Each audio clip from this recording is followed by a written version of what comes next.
10 o'clock. Good morning, everyone. I'm Ian Gaynell, Chair of Australian Strategic Materials, and it's my pleasure to welcome you to this year's annual general meeting of our company. I'd like to begin by acknowledging the traditional custodians on the land in which we're meeting and pay my respects to elders past and present. I also extend my respect to Aboriginal and Torres Strait Islanders here today. I'm joined in Perth by my fellow board members, Louisa Smith, Kerry Gleeson, and with Gavin Smith and Nick Erner joining us remotely from interstate. Also in attendance are Annalise Eames, General Counsel and Joint Company Secretary, Dennis Wilkins, Joint Company Secretary, Steele Bromley, ASN's Acting CFO, and Helen Bathurst of Auditors of PricewaterhouseCoopers. The formalities of today will follow the common format for AGMs. Voting will be conducted by way of a poll on all items of business. A polling card should have been provided to you on entry today. If you've lodged your votes by submitting a proxy form prior to the start of this meeting, and you would like your proxy votes to stand, you do not need to take any further action. Completed polling cards will be collected by a representative of the share registry at the conclusion of the meeting. There will be an opportunity to ask questions on today's business after all the resolutions have been put to the meeting.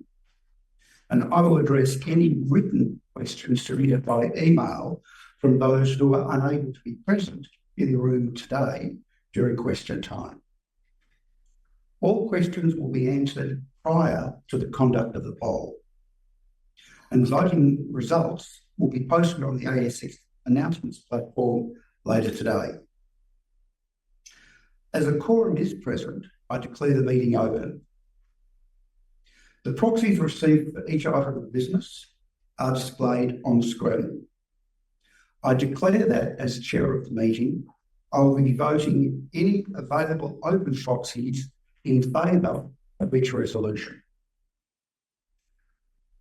Further, I inform shareholders that the minutes for the last year's AGM have been adopted as a correct record of the proceedings at that meeting.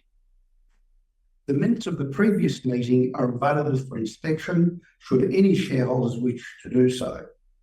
Please contact me or Rowena or Annalise after the meeting. I'll now move on to the business of the meeting. The first item of business is the consideration of the financial report for the year ended 30th of June 2023, which is now tabled. The auditor, Helen Bathurst of PricewaterhouseCoopers, will be available to respond to any questions on the financial statements or on the conduct of the audit during the allocated question time. We will now proceed to consider the proposed resolutions on today's agenda. Okay, thank you. The first resolution is the adoption of the remuneration report. This resolution is set out in the notice of meeting and displayed on the screen, along with the proxy votes received on this resolution.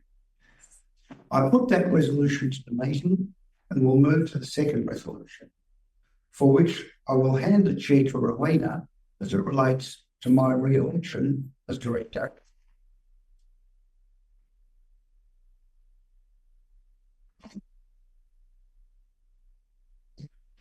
It's time in my foot. You want to come up here, Rowena? Yeah, I welcome. Give me a chance to speak. Thank you. Thank you, Ian. As mentioned, Resolution 2 relates to the re-election of Mr. Ian Gaynell as the director of the company. Would you like a glass of water? No, so It's actually it's a very hot here in bed, so appreciate it. I'm just it's much better on the other side of the country. So, for Resolution 2, it relates to the re-election of Mr. Ian Gaynell as the director of the company. This resolution is as set out in the notice of the meeting, as displayed on the screen, along with the proxy votes received on this resolution. And as Ian mentioned, questions will be addressed just prior to the conduct of the poll. So I now put the resolution to the meeting and hand back the chair to Ian. Thanks, Rowena.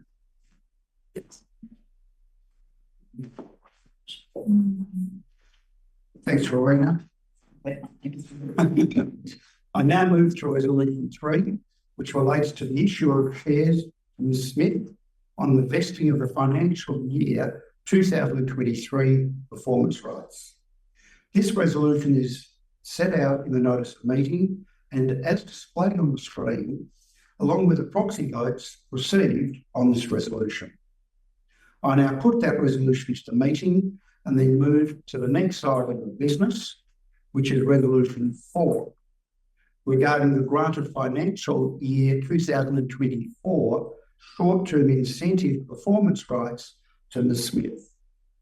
This resolution is as set out in the notice of meeting as displayed on the screen, along with the proxy votes received on this resolution. I now put that resolution to the meeting and move to the next item of business, which is resolution 5, regarding the grant of financial year 2024 long-term incentive performance rights to Ms. Smith. This resolution is as set out in the notice of meeting and as displayed on the screen, along with the proxy votes received on this resolution. As that covers all of the business for this meeting, I'll now put those resolutions to the meeting and open up the floor for questions. Firstly, to those present in the room, are there questions of the board on any item of business or the auditors on the financial statements or the conduct of the audit? Thank you. If there are no questions from those present, Dennis, have we received any written questions? No, Mr. Chair. Thank you very much. So, as all the questions have now been answered, we can conduct a poll. As mentioned earlier in the meeting, if you'd like your proxy votes to stand, you do not need to take any further action. If you have not lodged a proxy vote and wish to have the vote counted, or if you wish to amend your proxy vote already lodged, please complete your polling card and hand it to the advanced share registry staff acting as the returning officer for today's meeting. So, thank you all. I now declare the formal part of today's meeting closed. And thank you for your participation. The results of the meeting will be released to the ASX later today. Do you want to polling cards? I'll open hands. Yeah.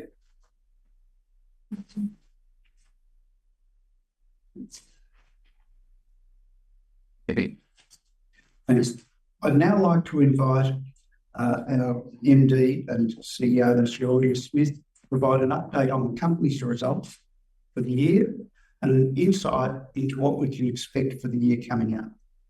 At the conclusion of Ms. Smith's presentation, there'll be an opportunity to ask questions, and I'll have to apologise because I actually have to jump onto a flight back to Melbourne, so I won't be here throughout Rowena's presentation. I'd like to be, but I have an important dinner back in Melbourne I need to get to. So thank you very much, everyone, for coming. Rowena? As long as I can. Very good. So I think we're going to start with a video. Oh, is it going together, 10? Just taking you through some highlights of the year. So we'll look at that first.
So it is a real pleasure to be able to be presenting here today at the annual general meeting. I have been presenting the ASM story many times over the last year, and particularly over the last 6 weeks. But it's very rare that I actually get the opportunity to speak directly to shareholders. So thank you very much, particularly those here in Perth who really have travelled through extreme weather to be here with us today. Very hot here in Perth, but also for everybody who's online, it really is a pleasure to have your company here with us today. So I do need to, I think, say when I'm on the slides to move forward. So if we can just move forward into the presentation. That is our disclaimer. You will be able to see that online should you choose to read the detail of it. I am going to present to you today what I have been presenting as I have gone through all the various different forums, so that you get to hear the story as we're telling it and providing an update on where we're at and what the priorities are for us this year. So I appreciate some of this you will be deeply familiar with already.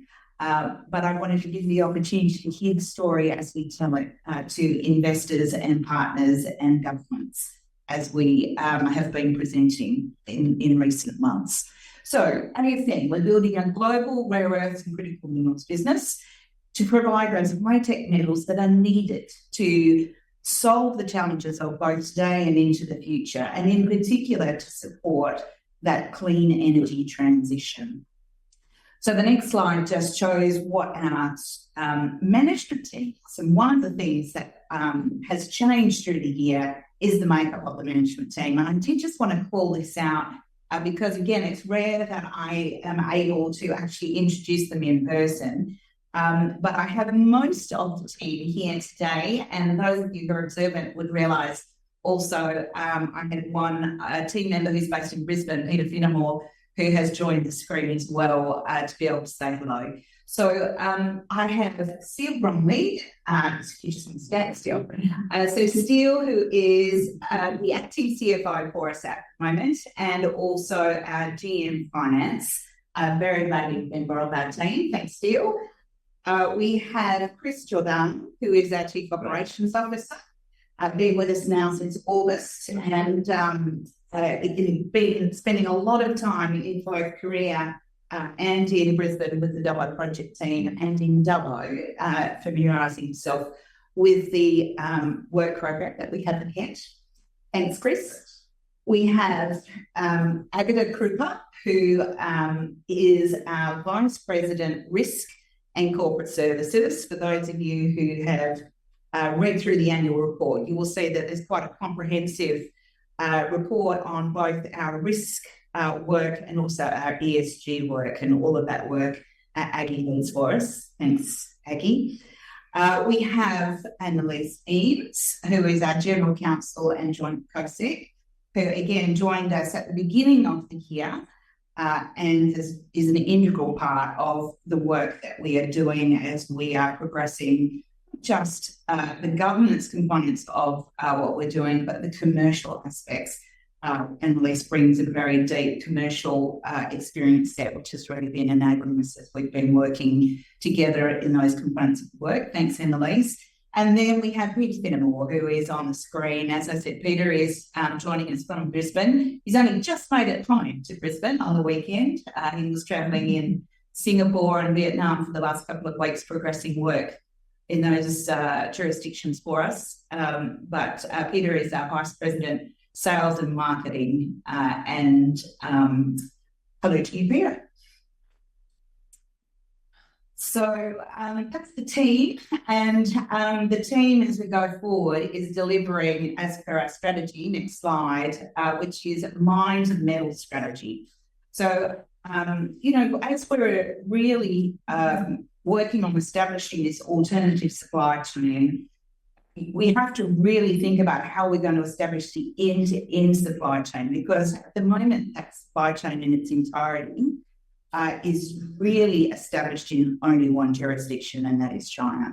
So what we are working on is establishing that alternative supply chain. We've made a strategy commitment to ourselves deliver it from mine through to metals, and then work in partnership with others for the rest of that supply chain. So that starts with our Dubbo project, which is obviously very advanced, and we will mine, separate and refine our products there in Dubbo.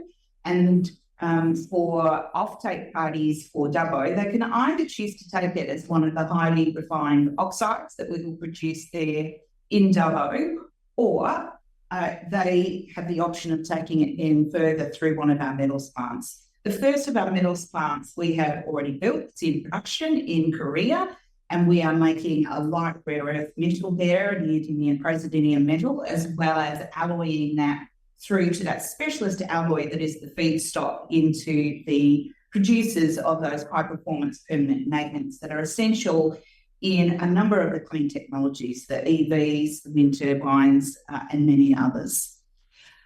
The obvious challenge is if we have our metals plant in Korea already in production, but Dubbo is still in development, then where are we getting the feed? And it is part of our strategy, in addition to our Dubbo product, to supplement our business both in the short term before Dubbo comes online, but also as we go forward to supplement it to help us grow the business, and in particular grow the metals plants as we go forward. We are seeking third-party oxides as supplementary feeds. We're working with a number of parties in a number of jurisdictions at the moment to be able to secure those third-party oxides. And I'll speak to that again a little bit later as we go through the presentation. So that is our mine to metal strategy. So I think the next slide will take us through the first of the key projects, which is the Korean metals plant. There's a little bit of the video here again, just so you can get a sense of actually what we have got there in Korea. Because I quite often get asked, is this a pilot facility? No, it's not a pilot facility. It's a very significant commercial size facility. Yes, we're still doing the ramp up of that facility, but what you can see there is a very high quality facility, and it's substantial. One of the things that we're very proud of is that we set ourselves a target to target the carbon net zero for scope 1 and 2 emissions for that plant from commencement of operation. And we were able, when we released the annual report, just to confirm. So I'm talking to you, Siri.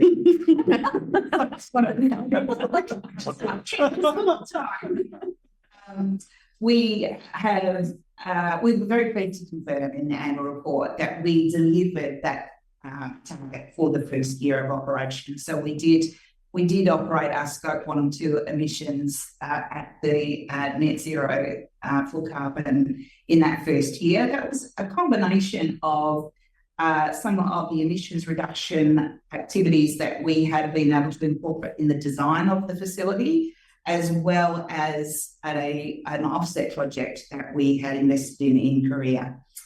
So that was pleasing. What we're doing there in Korea at this point is producing on a small scale and ramping up in alignment with customers.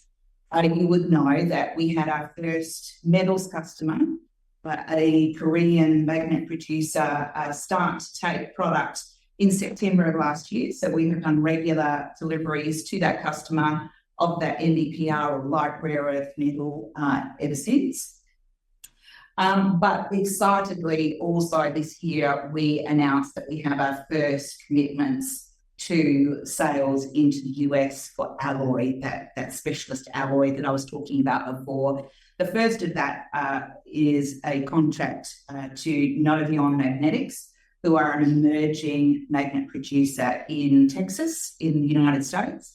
They're currently doing their commissioning of their facility. They've committed to taking 100 tonnes of that alloy product for us in the first instance as part of the support of their commissioning, and we're in conversations with them about longer term arrangements beyond that.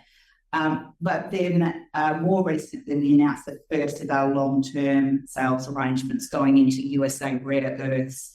They've committed to taking 60% of their feed over the next 5 years from the Korean metals plant. They commence their commissioning of their facility next year. And so again, we will be growing with them as they grow their facility. The process for securing customers for the Korean metals plant is a little different when you're working with emerging producers versus when you're working with established producers. And the truth is there aren't that many established producers outside of China today. So we are working with a number of the emerging producers in a number of different jurisdictions, in the States obviously, but also parties in Korea and in Europe. And generally speaking, their technical validation processes are less involved than the processes with the established magnet producers. So we're also very advanced in discussions and technical validation with the established magnet producers, predominantly from Europe. And that is an important part of our planned ramp-up of the facility as well. What we have seen in those processes is that may take up to 12 months with those individual companies as we work through all the various different steps in that customer validation process. And what we can also see is that whilst we're drawing to the end, the conclusion of some of those processes with some of those companies, we can see that then they will integrate us into their orders, but more likely to be from the end of next calendar year when those orders will start to be integrated. So we've got two processes, the emerging producers and the established producers, but we are anticipating, while those validation processes are progressing very well at the moment, we are anticipating that we'll continue to see a slow ramp up through 24, and it'll be really in the second half of 24 and into 25 that we'll really start to see those volumes increasing significantly. In parallel with that, we're doing the work of securing the raw materials. We have been in the public domain, we've announced that we're working with parties in Vietnam. And Vietnam is a very important jurisdiction. It's not as mature as some of the other jurisdictions, and there's certainly a lot of work there to be done on establishing, good ESG credentials for those sources to make sure that they will meet what our customer requirements are going to be. So that's an important part of the due diligence work that we're doing in Vietnam at the moment. But it is a very richly endowed country. It has very high quality rare earth deposits. So we're, still very interested in finding the right partners to work with to be able to secure those additional raw materials. But we also are in conversations with parties in Australia, in Japan, in the US and in Europe at the moment about potential for oxides to come through either through toll treating or through a purchase arrangement into the Korean metals plant. There are a number of parties who are considering moving into production of oxides next year, and their challenge is, well, how do they get it through to the end point of that supply chain without going back into China? They want to know if they're going to do it, they want to be able to see they can get it all the way through an alternative supply chain. So it had a number of inbound inquiries on whether or not they can take their product through our Korean metals facility, which will then accelerate their ability to develop their oxide production. So those are all the conversations that are alive at the moment. Currently, the installed capacity at the Korean metals plant is 600 tonne per annum.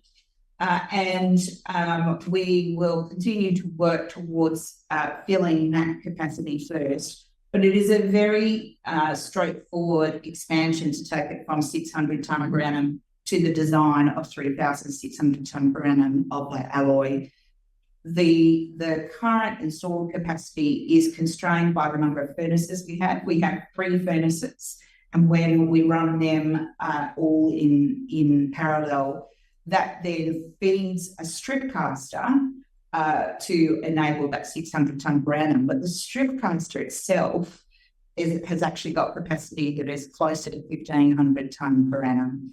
So the first bit of expansion will be just to install the additional furnaces to match the furnace capacity to the installed strip caster capacity. And then the second part of the expansion will be to put an additional strip caster in with the additional furnaces. But it's very much replicating the technology and the operational capability that we've already established. We are continuing to do the technology development work. Most of you would know that in addition to having the operational team there in Korea, we'll also have our own research and development team who have been firstly developing the technologies for metallisation over a number of years, leading to the commitment to the plant in Korea, but also have been absolutely instrumental in commissioning of both the metal and the alloys. And it's one of the real benefits that we have when we see customers coming in for those product validations, that they're not just working with an operating team, that we've actually got a fully qualified technical team there to be able to work with them to work through those product validation processes.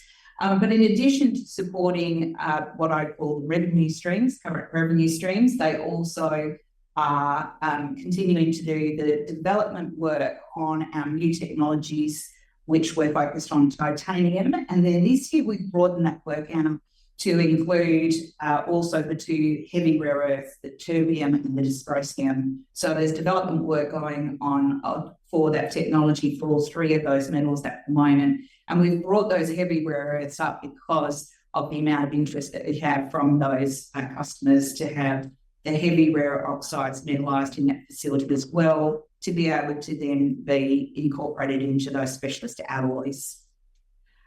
So that's a bit of an update on what we're doing in Korea. So the next slide then takes us through to Dubbo.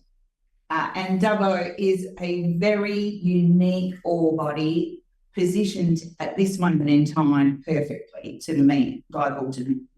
It has a very unique combination of metals in it. We have the light rare earths, the neodymium and the praseodymium.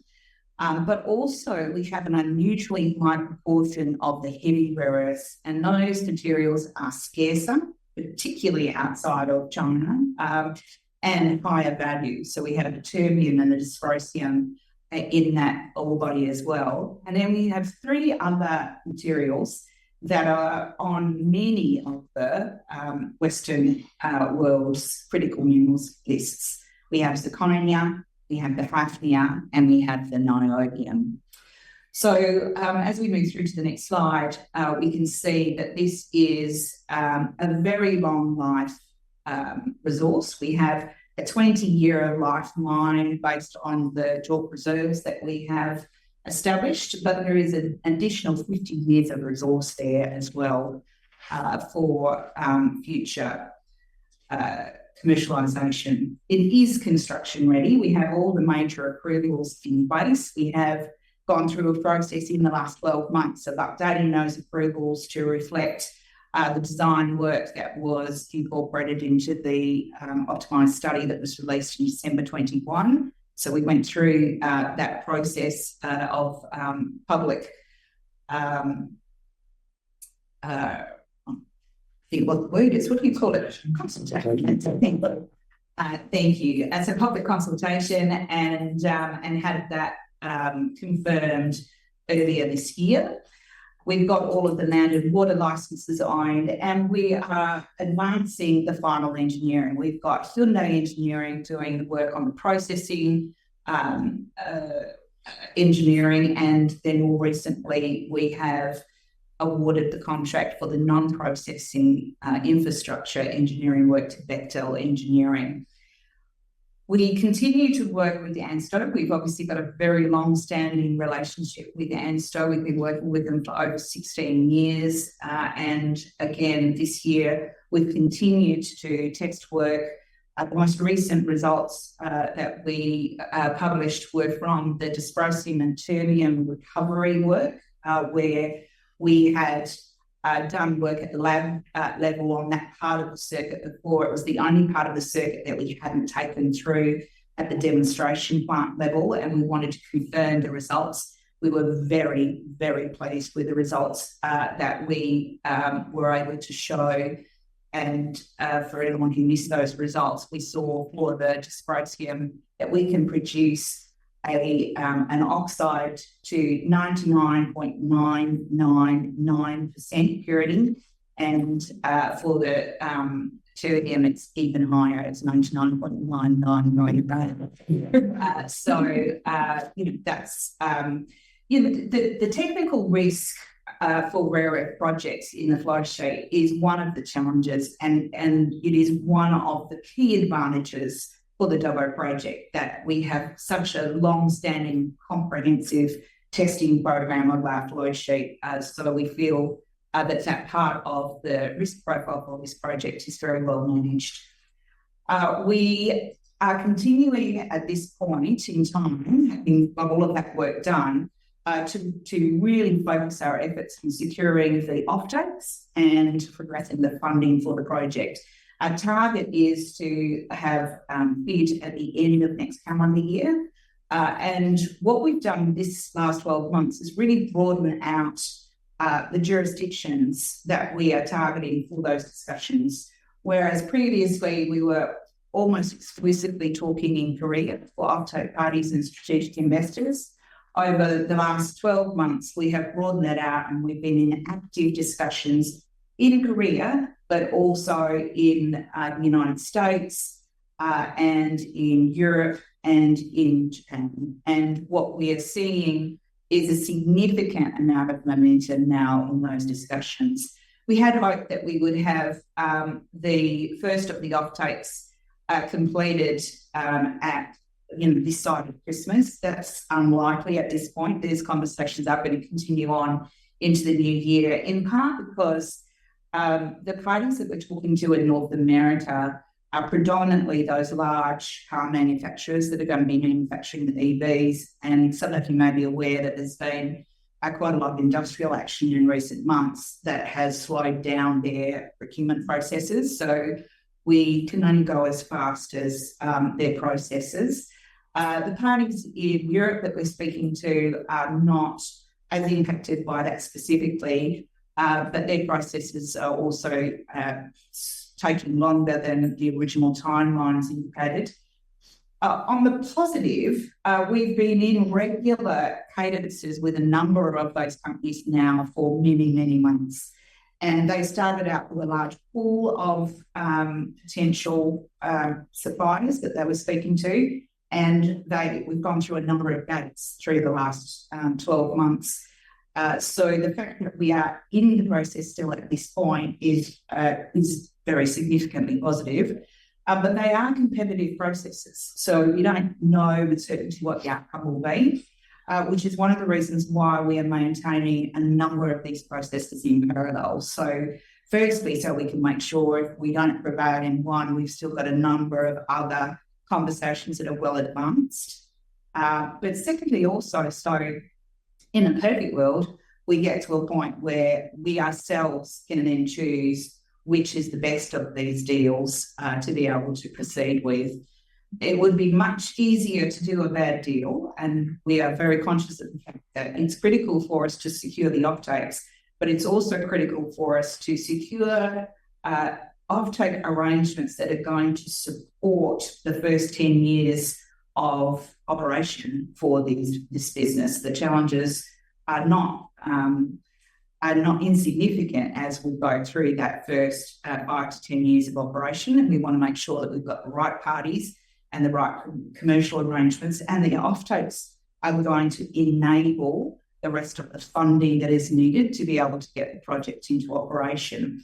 So one of the other conversations that is well progressed at this point is with the various different either strategic investors or government export financing. And we have been in conversation over this 12 months with the export finance, obviously in Australia, but also in the US, in Korea, in Japan, and in a number of European countries. And That's an important part as well, where that has been running in parallel with the discussion with the off-takers, so that once we've decided which jurisdictions the off-takers are in, then we can very quickly then start to work with their jurisdictional ECAs to be able to provide support to funding for the project. I do note that when we're talking to customers, actually the first hurdle for most of them is a very thorough review of our ESG credentials. It is very beneficial for us to have the Dubbo project in a tier 1 jurisdiction. And we did go through a public rating of our ESG program earlier this year. So I will talk about that again in a couple of slides' time. But perhaps if I just to round out Dubbo first, if we just move to the next slide. The financials are very strong for this project. This is based on the December 21 optimisation study, but we did publish then that the internal rate of return is over 23%. It throws out very strong cash flow once it's up and running of over 400 million Aussie a year. And you can see there a very strong margin. And this is a point that we've been making very strongly in recent discussions, particularly given that this was based on the December 21 long-term price assumptions, and the rare earth prices have the long-term projections have come up since then. So we would expect when we update this that we will see that the rare earths are a large proportion of the revenue again. But what you can see here is that essentially when you take the revenues from your niobium, your hafnium and your zirconia, you've already covered all the costs of operation. So the rare earths, one view would be they essentially come for free. So it puts us in a very strong position as the actual prices for revenue those rare earths become stronger. But the challenge, as you would well know, is that the capital cost is significant. So again, we're continuing to really challenge ourselves on this. We know that there's inflationary pressure. We know that we'll see some of those costs come up from the December 21 estimate, but we have been working with Hyundai. They do see opportunity for us to lower some of the original cost assumptions that were based on a stick build by using more modular design. So that's one of the areas that we're exploring. We also, in that original estimate in December 21, we included all services. So another area that we've been exploring is whether or not we could purchase those from a third-party provider, which would reduce the capex requirement. For example, the sulfuric acid plant, if we had that as being a service that was provided from a third party, then that would reduce our overall capital hurdle to be able to get started. And we're continuing to do work with ANSTO on how we can optimise the flow sheet. And again, working with our offtake parties as we are able to determine really what products they want. There are potentially opportunities for us to reduce some of the kit that's actually required on site, which again, obviously is helpful. So there are things that will go for us, there are things that will go against us. We're not expecting to put out an updated capex until we've got all of those streams updated, and that will be just prior to NFID. So we're aiming to do that late next year. So just to the next slide. This just then I guess reconfirms those milestones. We do continue to have very strong support from government. We have got a letter from the EFA that was for $200 million, a letter of support, but that is, we're in a very regular conversation with the EFA. In fact, I just flew in last night from having been at their annual conference for the export finance groups from Asia. They have an annual conference and they were holding that in Sydney yesterday, and I was invited to speak on one of the panels. And, you know, it was very evident there in that forum the amount of support that there is, not just from the Australian EFA, but from a number of the ECAs for the Dubbo project. The recent announcement by the Prime Minister of increasing the critical minerals facility from $2 billion to $4 billion, that money will be managed by the EFA. And so certainly our hope is that when the time comes for us to go back to confirm with the EFA funding, that we will be able to access that facility and be able to see an increase in that letter of support. Nonetheless, since then, we've continued to see the New South Wales government as well as the federal government assist us with grants to help us with some of the early works. We got $10 million, or just over it, late last year from the New South Wales government to help us with some of the roadworks and infrastructure that's needed to be done around the project in preparation for construction. And then more recently, the federal government gave us $6.5 million to assist us with some of the work around updating the design of the tailing storage facility and also the actual process infrastructure to meet the higher ESG hurdles, in particular the carbon footprint, but also global tailing standards.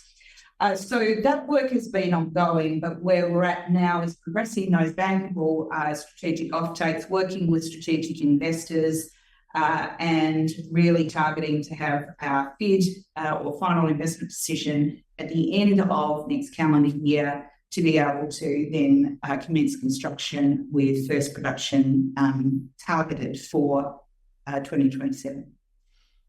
So next slide then, I think, takes us into the ESG comments that I just wanted to make before closing. And that is, this is obviously absolutely core to our purpose. We're making the metals that the world needs in order to be able to make the clean energy transition. So, clearly it is core to our purpose, but it is also important for us to recognise that it's not just to do the right thing, we have to do it the right way.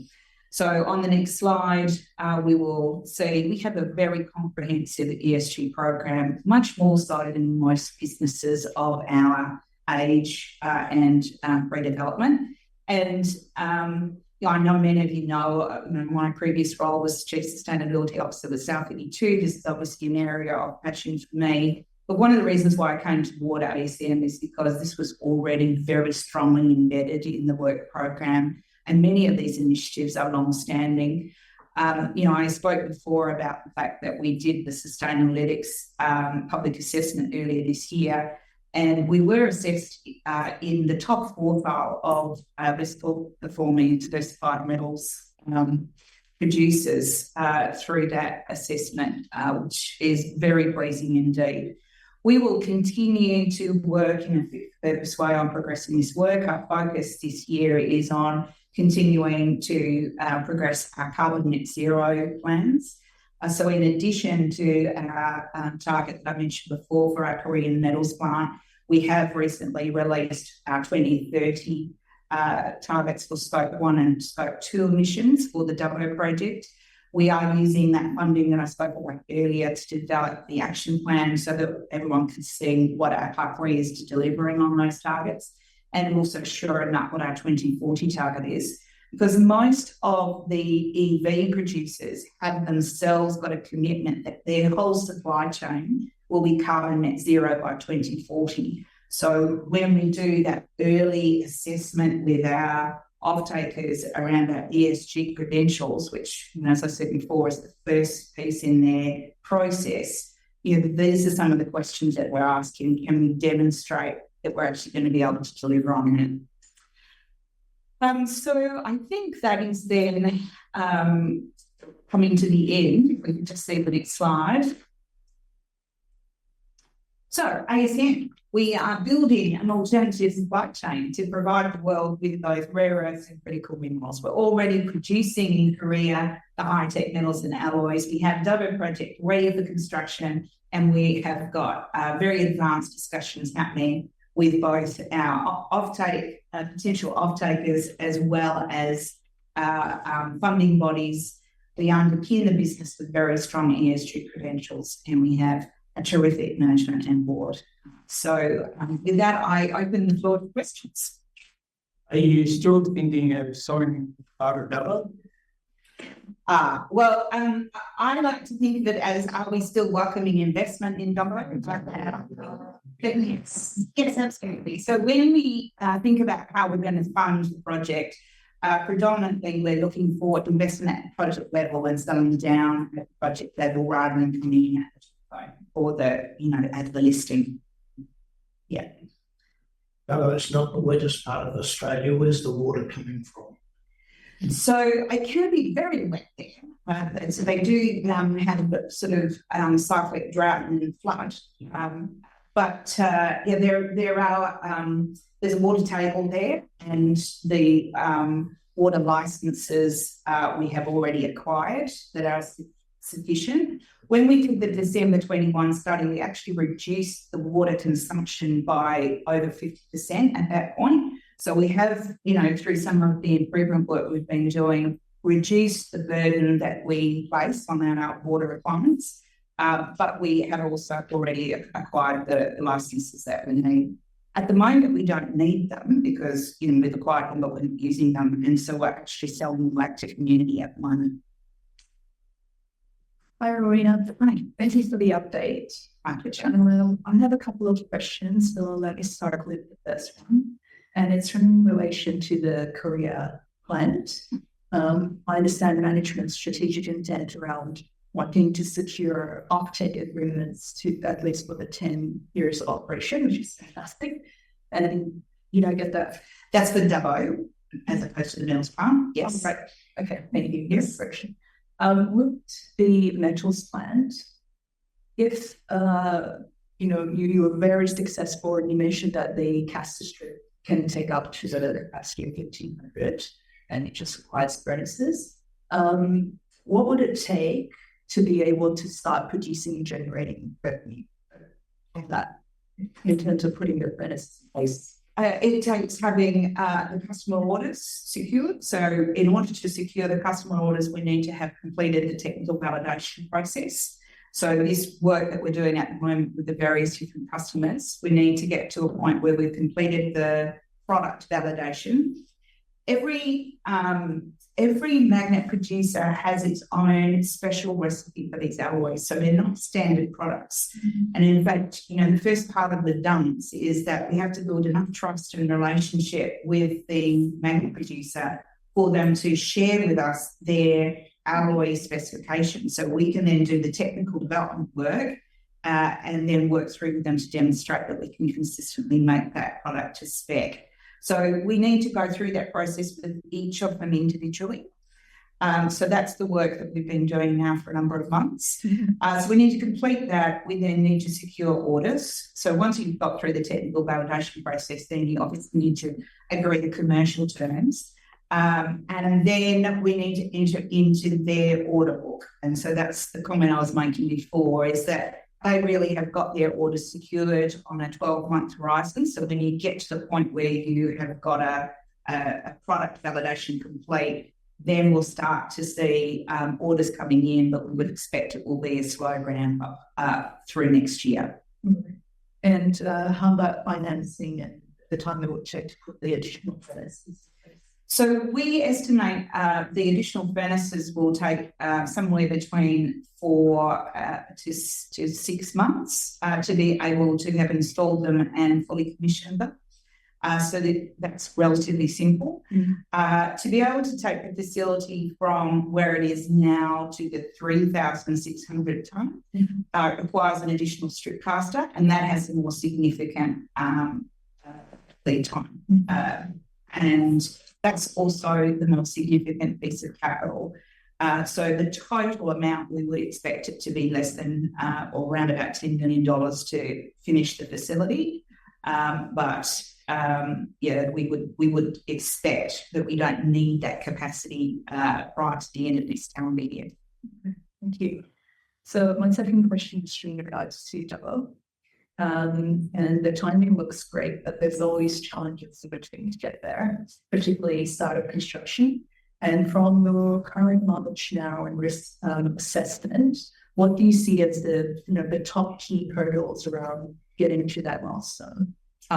Well, the first one is securing offtakes at the commercial terms that we desire, and to secure the funding. That's undoubtedly the most significant challenge for us, and where we're putting really all our attention to at the moment. But then beyond that, it will be then delivering what's a very significant capital project in an environment where there's scarcity of resources. So being able to make sure that we've got the right parties working with us and the right construction plan, so that we're not constrained by people being able and skills for that construction period. The commissioning risk is then the next one that we've got quite a lot of thinking that we've already done on it, and obviously the comprehensive test work that we've done over time helps to manage that risk, but that always is a significant piece of work to make sure that you've managed effectively. And so it's the commissioning and then the ramp up. So I would place them actually in that order at the moment, I think. Thank you. With respect to the Australian government is forthcoming with some grants and that, have you attempted anything with the Korean government? Yeah, we've also had a letter of support from the Korean, the Korean, they call it K-Shore, but we've been in conversations with Korean export banks. We've also been talking with a number of the different Korean departments over time. What the Korean government wants to see is that we've got commitments for offtake and engineering content. And if we meet those hurdles, then they're very enthusiastic about supporting the project. So we've really got to make sure, because they're not the only government that are keen to support if we can meet those hurdles. Sure. So we really, doing this process with offtakers to make sure that we're looking at all of the jurisdictions, so we can think about, all right, what's the best, not just the best offtake, but the best offtake that will be in combination with the best incentives, government incentives in that jurisdiction. So, if I just, by way of explanation, I just spent a few weeks ago, I spent time in the United States travelling on the Australian Critical Minerals Trade Delegation, and I was with the Prime Minister there in Washington at the round table where he announced the extra money for the critical minerals facility. But a lot of that discussion that week in Washington was meeting with the Department of Defence and the Department of Energy and the Department of Commerce, and really understanding all of the incentives that are being put in place at the moment in the United States and how that might actually enable investment in Australia. And there's, that's just one jurisdiction that at the moment is putting in place really material incentives that could enable us. So, we're really looking at, it's not just which is the best offtake, but which is the best package that we think that's going to enable offtake and funding for the project. And we will also look at which ones we think will move most rapidly, because some of the jurisdictions move more slowly than others. So these are all factors that we're currently considering. Are there any discussions with the EU countries at all? Absolutely. Yes, absolutely. We've got a number of offtake discussions happening at the moment in Europe, and we have also been working with the European government, the banks as well. And then, if I speak to Korea continues to be very supportive of the Korean metals facility. So we have a very strong support from the Korean Development Bank there in the Korean metals plant, and we're very grateful for that as well. I think the chair has some cards. Please. Thanks. Thanks, Ian. Thank you.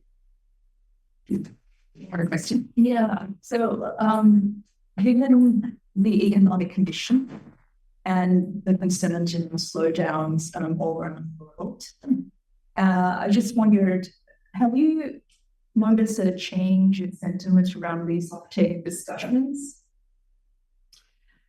The I've noticed a change, but it's the reverse to what you would expect if it was responding to the market, because what is really very evident for the rare earths and critical minerals is that they are getting a lot of senior government attention around the strategic importance of it, and a lot of governments, not just Australia, but a number of these governments. I've talked about the US, Korea, but we see it in Germany, we see it in France, we see it in the UK, we see it in Japan. They're putting in incentives to establish this alternative supply chain. So whereas I think we see it impacting on the private investment, what we're actually seeing in the from the government is actually that it's accelerating at the moment. And so, one's to some extent tempering it. But, there's no doubt that we have a challenging year ahead. We shouldn't be dismissive of that. It is a challenging year for us, but we've got very strong support for that strategic imperative, which is helping to offset some of that dampening market. Thank you.